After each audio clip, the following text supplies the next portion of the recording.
do entendimento, né? Ou da razão.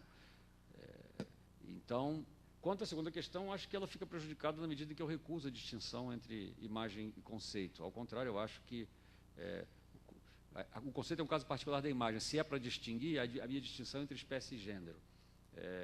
Eu diria que o conceito é um caso particular da imagem e o contrário não é verdadeiro. Ou seja, só há imagem, só há imaginação e ponto. Então, não há como distinguir uma imaginação de um lado, um entendimento calculador do outro. Isso em suma.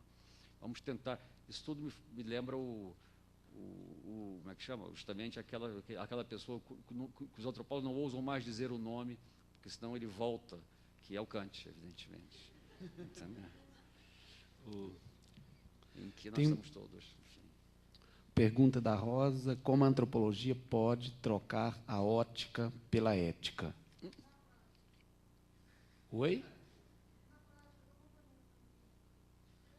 Como pode trocar na prática? Na prática. Na prática.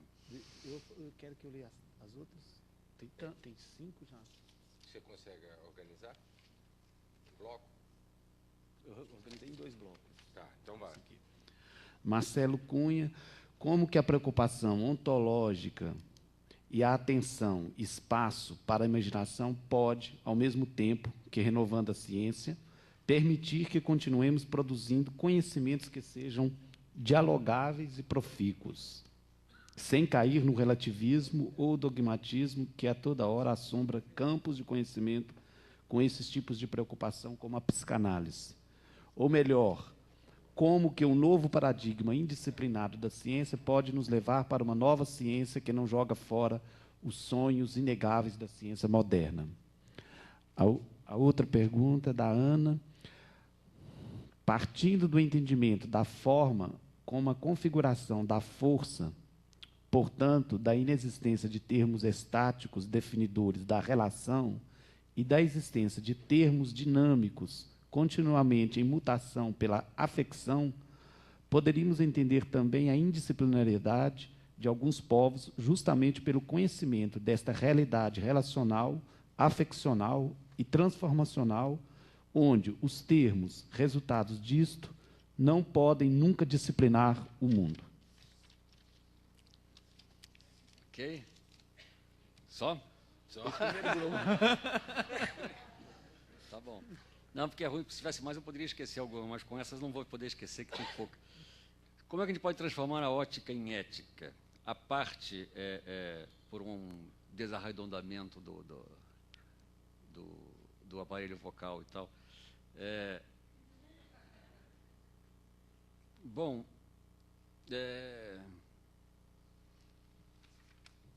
eu acho que, como é que a gente pode transformar, supõe que elas sejam coisas diferentes, evidentemente. Eu estou supondo aqui que se tratam de...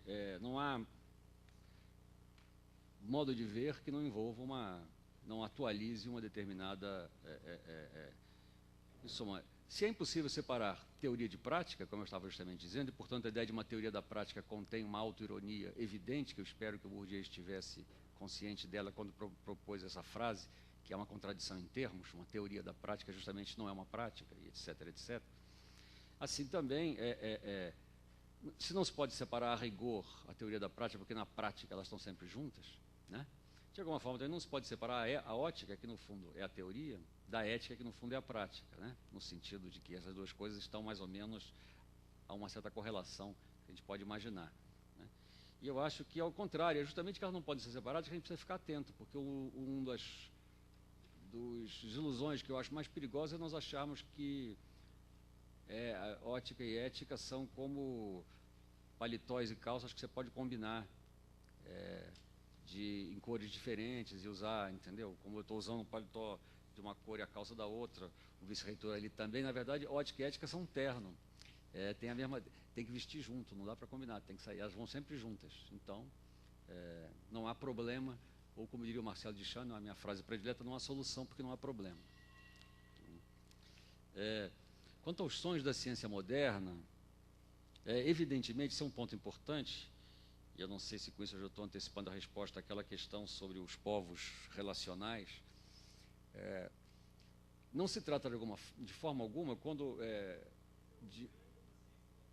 pois é, Quer dizer, assim, nós somos todos filhos da ciência moderna e somos todos sócios da ciência moderna, em todos os sentidos da palavra sócios, né?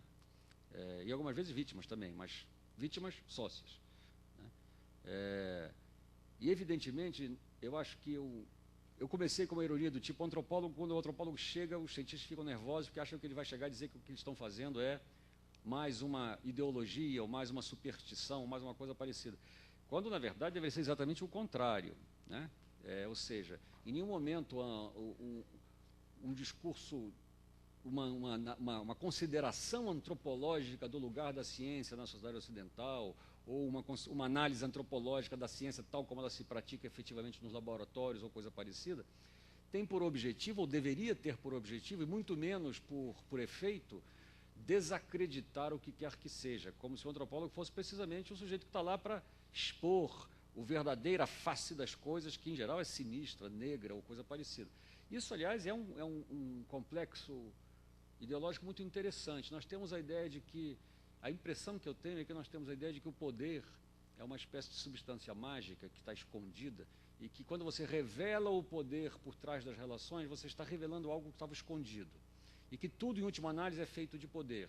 Isso é uma coisa muito característica das ciências sociais contemporâneas, ou de uma certa ciência social contemporânea, de que o poder é a espécie de fundo universal do ser, sobretudo do ser social, e que todas as práticas humanas, a ciência entre elas, talvez a ciência sobretudo, porque ela sequer é independente do poder, não fazem senão reafirmá-los e deixam-se analisar como verdadeiros monstros travestidos de neutralidade, quando são, na verdade, uma conspiração sinistra.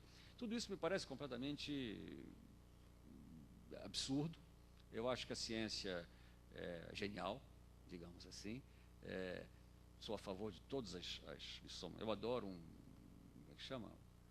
Um quark, entendeu? Um acelerador de partículas, entendeu? Todas essas coisas para mim são absolutamente maravilhosas, entendeu?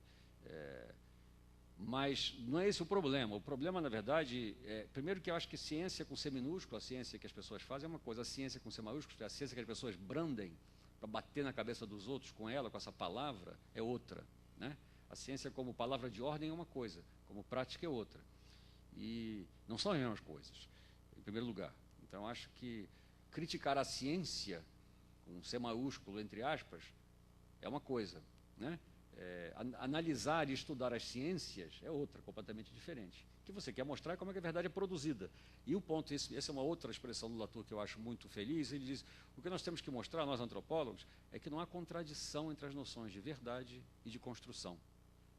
Mas, né, de que a verdade se constrói tanto quanto as mentiras. Mas não se constrói, e ao se construir não ficam mentiras, elas são verdades.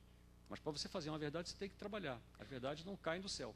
As verdades científicas não caem do céu. Ou seja, a verdade é construída. Quando se diz construir uma verdade científica, não se quer dizer fabricar uma contrafação. Quer-se dizer estudar como ela é construída enquanto verdade, né? A construção do ácido láctico do Pasteur não foi a fabricação de um objeto que não existe, né? De uma falsa, não é a mesma coisa que o homem de Piltdown, aquela contrafação que era um esqueleto que encontraram no começo do século XX, que era feito de um crânio de camponês e de uma maxilar de chimpanzé, e os caras botaram juntos, os cientistas ficaram enlouquecidos e acharam que tinham achado o elo perdido na Inglaterra. Né? Isso foi na Inglaterra, no sul da Inglaterra. Isso é uma contrafação, né? Isso foi uma mentira fabricada. Agora, as verdades fabricadas são fabricadas também, né? Você tem que pegar o crânio que você acha e montá-lo de um jeito que convença os seus colegas de que aquilo é um crânio autêntico, envolve uma quantidade de manipulações do objeto, né? Todo mundo que trabalha em laboratório sabe que você tem que manipular freneticamente um objeto para ele se comportar direito, né? Senão ele não vai se comportar, né? Mas manipular freneticamente o objeto para ele se comportar direito não significa roubar no jogo. Há um limite entre experimentar e trapacear. E esse limite o antropólogo jamais pôs em dúvida, né? Então, acho que, e tão pouco, pôs em dúvida de que a ciência possui um dinamismo intrínseco, vai continuar sendo praticada. O que eu acho que está em dúvida é se ela precisa ser praticada com a vestimenta que lhe foi talhada na época em que ela se fundou. Se é preciso, para fazer ciência, acreditar em uma quantidade de